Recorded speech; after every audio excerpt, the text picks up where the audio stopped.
শুভ সকাল বন্ধুরা।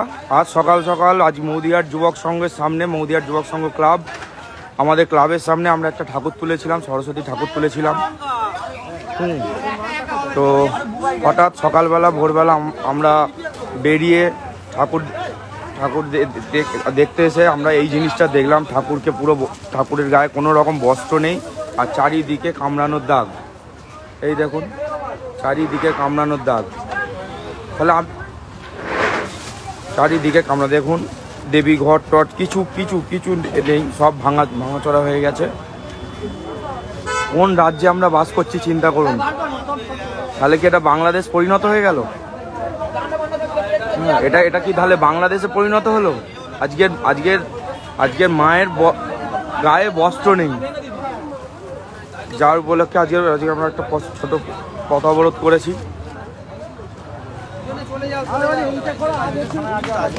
এই পথ অবরোধ করেছি আমরা। পুলিশ কিন্তু একা আসবে না, পুলিশের র‍্যাব নিয়ে আসবে, পুলিশ সমস্ত এসে দেখে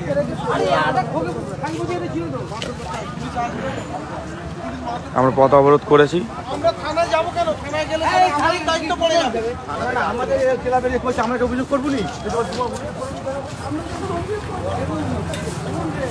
এই মালটা কোথায় ছিল? এই দেখুন ঠাকুরটার অবস্থা দেখুন।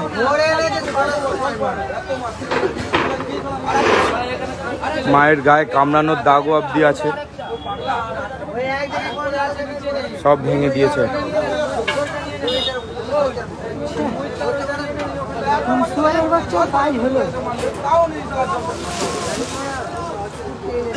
এক লজ্জাজনক বিষয়। আমরা তাহলে সত্যি আজকে বাংলাদেশে পরিণত হলাম।